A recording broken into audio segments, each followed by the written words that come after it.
লা ইলাহা ইল্লা আনা ফা'বুদনি ওয়া আকিমিস সালাতা লিযিকরি ইন্নাস সাআতা আতিয়াতুন আকাদু উখফিহা লিতুজজা কুল্লু নাফসিম বিমা তাসআ। জোরে বলুন আল্লাহু আকবার। আল্লাহ বলছেন ওয়া আনা ইখতারতুকা ফাসতামি' লিমা ইউহা।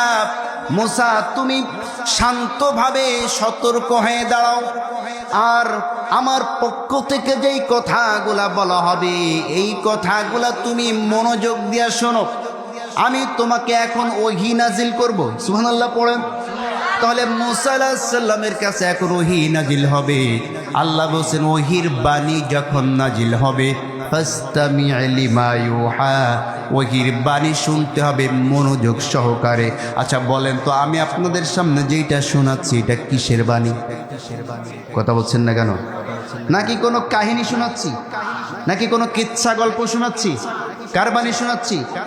আল্লাহ বলছেন আমার বাণী যখন শুনবে তখন ফাসতামি', সুন্দর করে মনোযোগ সহকারে শুনতে হবে। মনোযোগ সহকারে যদি শোনেন তাহলে ওহীর বাণী থেকে উপকৃত হওয়া যাবে। আর যদি মনোযোগ সহকারে না শোনা হয় ওহীর বাণী থেকে কোনো উপকার পাওয়া যাবে না। কথা বলেন ঠিক কিনা? আমার ভাইয়েরা, আল্লাহ বলছেন শোনো মুসা, ইন্নানি আনাল্লাহ, আমি হচ্ছেন আল্লাহ। সুবহানাল্লাহ পড়েন। লা ইলাহা ইল্লা আনা, মনে রাখবে মুসা আমি ছাড়া কোনো ইলাহা নাই। আল্লাহ ছাড়া কোনো ইলাহা আছে নাকি? না না, আল্লাহ ছাড়া কোনো ইলাহা নাই। সুতরাং ফা'বুদনি, আমি আল্লাহর ইবাদত করো। একমাত্র ইবাদত করতে হবে কার? আল্লাহ ছাড়া অন্য কারো ইবাদত করা যাবে নাকি? যদি কেউ করে তাহলে কি হবে? শিরিক হবে। কি হবে? শিরিক হয়ে যাবে। এজন্য আল্লাহ বলছেন লা ইলাহা ইল্লা আনা ফা'বুদনি, আমি আল্লাহর ইবাদত করো, আমি আল্লাহ ছাড়া অন্য কারো ইবাদত করো না। আর ওয়াকিমিস সালাতা লিযিকরি, আমার স্মরণের জন্য তুমি সালাত কায়েম করো। সুবহানাল্লাহ পড়ে। তাহলে বোঝা গেল নামাজ শুধু আমাদের উপরেই ফরজ হয় নাই, আমাদের পূর্ববর্তী নবীদের উপরেও নামাজ ফরজ ছিল। ঠিক কিনা জোরে বলেন? আমার ভাইয়েরা, ইব্রাহিম আলাইহিস সালামের উপরেও নামাজ ফরজ ছিল। আল্লাহ পাক রব্বুল আলামিন বলছেন, ইব্রাহিম তুমি এবং তোমার সন্তান মিলে আমার ঘরকে নির্মাণ করো এবং ওইটাকে পবিত্র করো, যাতে করে যারা সালাত কায়েমকারী, যারা রুকুকারী, যারা ইতিকাফকারী তারা ওইখানে বসে আমার ইবাদত করতে পারে। কোন সুবহানাল্লাহ। আল্লাহ পাক বলছেন ওয়া ইয বাওয়ানা لإبراهيم مكان البيت ألا تشرك بي شيئا وبالوالدين إحسانا। জোরে বলুন আল্লাহু আকবার। ইব্রাহিম আলাইহিস সালামকে আল্লাহ পাক অর্ডার দিলেন যে তুমি আমার ঘরকে নির্মাণ করো এবং সেইখানে নামাজের জায়গা বানাও, যাতে মানুষ আমার ইবাদত করে। আর আমার ইবাদতের পরে বান্দা যাতে তার পিতা মাতার সাথে সদ আচরণ করে, ভালো আচরণ করে। আল্লাহর ইবাদতের পরপরই পিতা মাতার সাথে সদ আচরণ করতে হবে। ঠিক কিনা জোরে বলেন? আমরা অনেক সন্তানরা আছি 5 ওয়াক্ত নামাজ পড়ি, কোনো অসুবিধা নেই। রমজান মাসে ঠিকই রোজা রাখি, কোনো সমস্যা নাই, কিন্তু পিতা মাতার সাথে খারাপ আচরণ করি। আছে না নাই?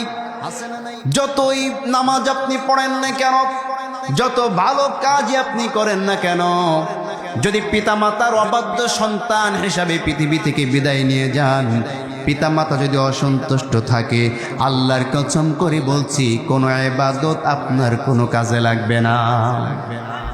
আমার ভাইরা, আল্লাহ পাক বলেন মুসা আকিমিস সালাতা লিযিকরি, তুমি আমার স্মরণের জন্য সালাত কায়েম করো, নামাজ পড়ো।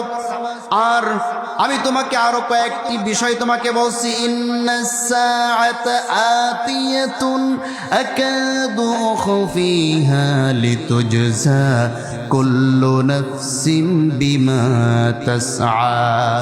নিশ্চয়ই কিয়ামত সংগঠিত হবে। হবে কি হবে না? কিয়ামত সংগঠিত হবে, এটা কি বিশ্বাস হয়? আসছে বলবে না, বিশ্বাস হয়। কয়টা জিনিসের উপর ঈমান আনতে হবে বলেন তো? বলেন তো ঈমান কয়টা জিনিসের উপর আনতে হবে? 7টা জিনিসের উপরে। কয়টা জিনিস? 1 নম্বর কি? আমান্তু বিল্লাহ। 2 নম্বরে ওয়া মালাইকাতিহি।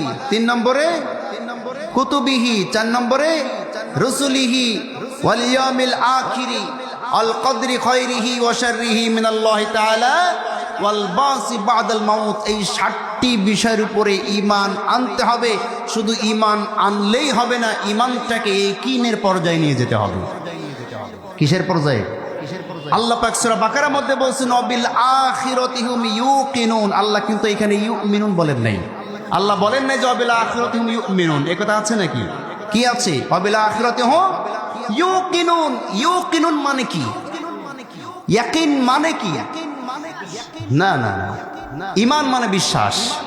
ইউমিনুন মানে বিশ্বাস করা, আর ইয়াকিন মানে বিশ্বাস। ঠিকই, ইয়াকিন আর ঈমানের মধ্যে তফাৎটা কি?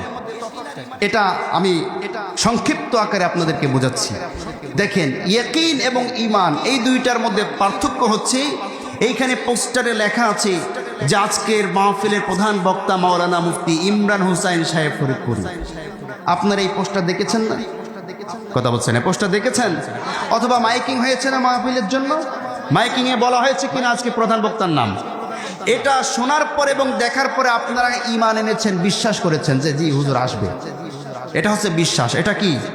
বিশ্বাস। এবার যখন 8:45 হওয়ার পরে প্রধান বক্তা এই মঞ্চে এসে চেয়ারে এসে বসবে, আপনারা স্বচক্ষে যখন দেখবেন, এটা হচ্ছে ইয়াকিন।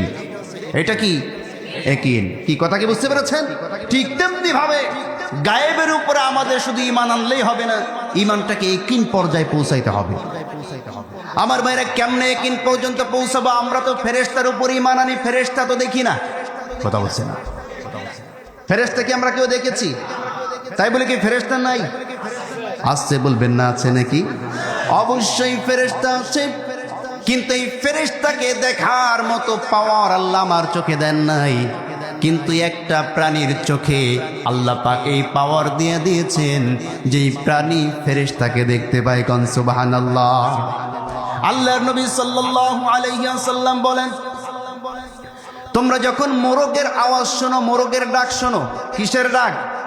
মোরগের ডাক যখন তোমরা শোনো, তখন আল্লাহর কাছে দোয়া করো। তার কারণ মোরগ যখন ফেরেশতা দেখতে পায়, ফেরেশতা দেখার পরে মোরগ আল্লাহর ওই ফেরেশতা দেখে ডাকাডাকি শুরু করে দেয়। কোন সুবহানাল্লাহ। তাহলে মোরগের চোখে আল্লাহ এমন পাওয়ার দিয়েছেন যে মোরগ ফেরেশতা দেখতে পায়। সুবহানাল্লাহ পড়লেন না? আমার ভাইরা, আমরা কি শয়তান দেখছি? কেউ দেখছেন শয়তান? শয়তান কি দেখা যায়? কারণ আল্লাহ আমাদেরকে শয়তানকে দেখার মতো চক্ষু দান করেন নাই। কিন্তু আল্লাহ নবী সাল্লাল্লাহু আলাইহি ওয়াসাল্লাম বলেন, তোমরা যখন গাধার ডাক শুনবে, গাধার ডাক শোনার সঙ্গে সঙ্গে আউযু বিল্লাহি মিনাশ শাইতানির রাজিম পড়বে। তার কারণ গাধা শয়তানকে দেখলে ডাকে। শয়তান উপস্থিত হলে তোমরা আমি আল্লাহর কাছে শয়তান থেকে পানা চাও। আমার ভাইয়ের, এই জন্য আমরা দেখি না বিধায় এটা কিন্তু নাই, এ কথা চিন্তা করলে হবে না। আল্লাহ কিন্তু অন্য প্রাণীকে দেখার তৌফিক দিয়েছেন, আমাকে দেখার তৌফিক দেন নাই। আমি কি কানে কখনো কবরের আযাবের আওয়াজ শুনেছি নাকি? আপনারা কেউ শুনেছেন নাকি? কিন্তু কবরের আযাব কি হয়, এইটাও কিন্তু গায়েবের অন্তর্ভুক্ত। ঠিক কিনা জোরে বলেন? কবরের আওয়াজ আমরা শুনতে পাই না, কিন্তু চতুষ্পদ যন্ত্র কিন্তু কবরের আওয়াজ শুনতে পায়। পাই কি পাই না?